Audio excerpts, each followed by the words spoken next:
नमस्कार।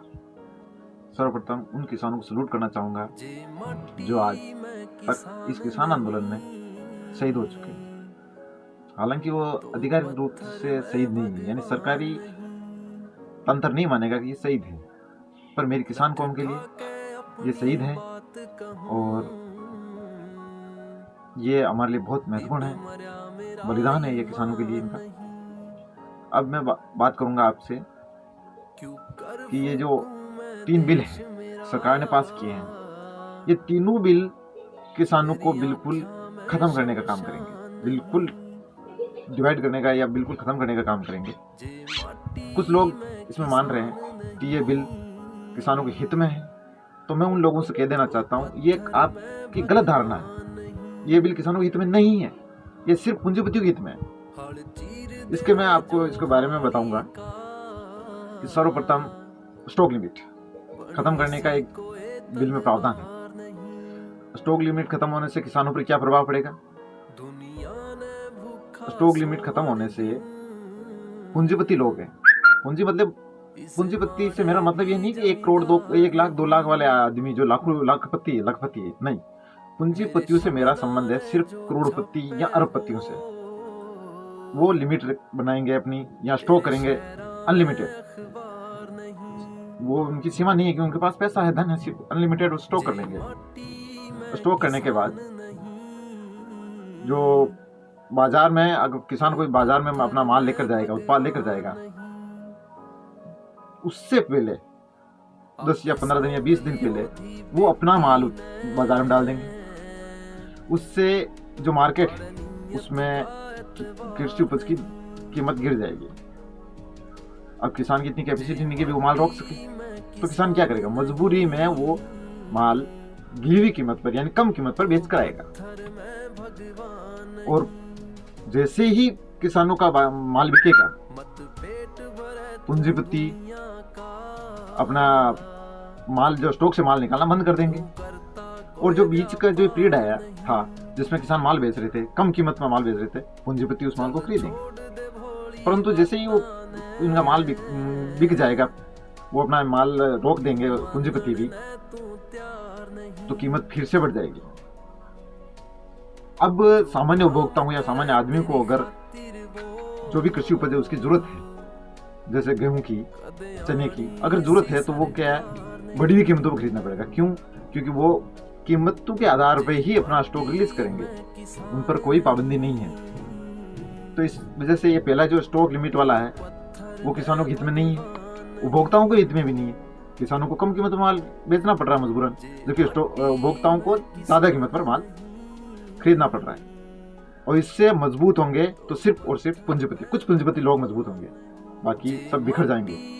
किसान तो बिखरेंगे, कोई शक नहीं। अब दूसरा बिल है अपना कॉन्ट्रैक्ट फार्मिंग, जिसे मैं नई जिम्मेदारी प्रथा कहता हूं और कहना चाहूंगा।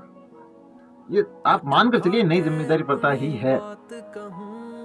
आपको क्या है, लोभ लालच दिया जा रहा है। कॉन्ट्रैक्ट फार्मिंग में कुछ सुविधाएं दी जाएगी आपको कंपनियों की तरफ से, एग्रीमेंट होते वक्त कि आपको हो सकता है आपको बीज दे दिया जाए, हो सकता है आपको कुछ दुआएं छिड़काव करने की जो वो दे दी जाए, और उसके बदले में आपसे एग्रीमेंट किया जाएगा, लिखवाया जाएगा, आपके सिग्नेचर लिए जाएंगे कि आप हमें एक निर्धारित कीमत की जाएगी एग्रीमेंट में, इस कीमत पर, निर्धारित कीमत पर आप हमें माल बेचेंगे, हम आपका माल ले लेंगे।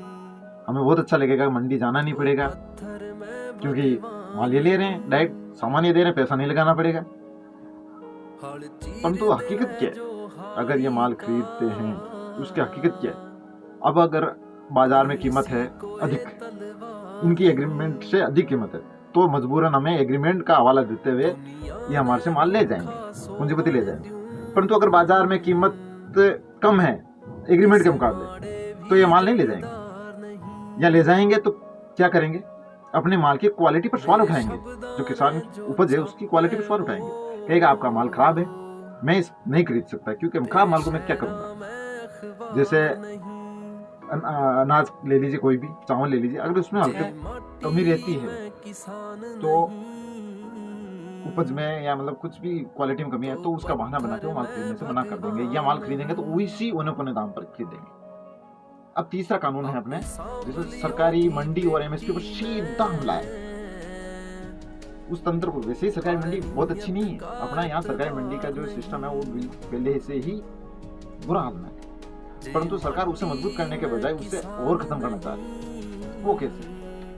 अब बड़े बड़े पूंजीपति, आपकी सरकारी मंडी है, उसके पैरेलल एक और मंडी स्थापना करेंगे, यानी मतलब ऐसी कई मंडी की स्थापना करेंगे। उससे क्या होगा, आपको दो विकल्प मिलेंगे, एक शुरू में स्टार्टिंग में सरकारी मंडी और प्राइवेट मंडी। परंतु आपको सरकारी मंडी में जाने से रोकने के लिए जियो कंपनी ने कुछ समय आपको ऑफर दिए थे, फ्री में या बहुत कम पैसे में डेटा देना, वैसा करना, वैसा ही ऑफर मिलेंगे आपको अच्छी कीमत में, या इससे आपको बदले में जियो नेटवर्क में जियो को चार्ज हो जाएगा, रिचार्ज कर बहुत मिल जाएगा, या आपको कुछ इनाम दे देंगे, मोबाइल गिफ्ट कर दिया जाएगा एक लिमिट पर। ऐसे कुछ ऑफर लोकल भाव में ऑफर किए जाएंगे, उससे आप सरकारी मंडी जाना बंद कर देंगे। अब सरकारी मंडी जाना बंद करेंगे तो कुछ समय बाद, जैसे 1 साल 2 साल 3 साल बाद सरकारी मंडी की जरूरत आपको भी नहीं लगेगी, कि आपको भी नहीं ऐसा लगेगा सरकारी मंडी की कोई मतलब नहीं, व्यर्थ है। और सरकार को भी, सरकार तो चाहती भी, सरकार तो मान रही है, आज से खत्म करना चाहती है, तब उस पीरियड में सरकार सरकारी मंडी को खत्म कर देगी। अब प्राइवेट जो मंडी है उसके सामने कोई कंपटीशन नहीं है, सरकारी मंडी खत्म होने के साथ ही एमएसपी खत्म हो जाएगा, क्योंकि वो सिर्फ एमएसपी जो सरकारी मंडियों में ही ली जाती है। अगर वो एमएसपी खत्म हो जाएगा तो आपकी कीमत वो अपने आधार पर, अपने लाभ के आधार पर निर्धारित करेंगे, जिससे किसी भी प्रकार से किसानों को फायदा नहीं होगा। उससे किसानों को कम कीमत पर माल बेचने के लिए मजबूर होना पड़ेगा। कोई विकल्प नहीं है अपने पास। अगर किसान के पास कोई विकल्प नहीं है तो माल तो बेचेगा और कम कीमत पे बेचेगा, और इतनी किसान की आर्थिक हैसियत नहीं है कि वो माल को रोक सके उस समय के लिए। ये तीनों पॉइंट हो गए। मैं तीनों पॉइंट से यही साबित करना चाहता हूँ कि ये बिल है, ये किसानों के पक्ष में नहीं है, ये सिर्फ और सिर्फ किसानों के लिए घातक है। हाथ जोड़ के मेरा निवेदन है, आप किसानों को साथ दीजिए। ये पूंजीपति हितकारी बिल है, आप ये मानने, विचार करें, इन बिलों को पढ़ें, समझें, और मेरी रिक्वेस्ट है आप इसे समझेंगे, मानेंगे और किसानों के साथ खड़े होंगे। किसी भी पार्टी के साथ खड़ा मत हो, पार्टी सभी एक है, सिर्फ अपने सत्ता के लिए करती है। मैं आपसे हाथ जोड़ के फिर से निवेदन कर रहा हूँ कि आप किसानों का साथ दें। जय हिंद, जय जवान, जय किसान।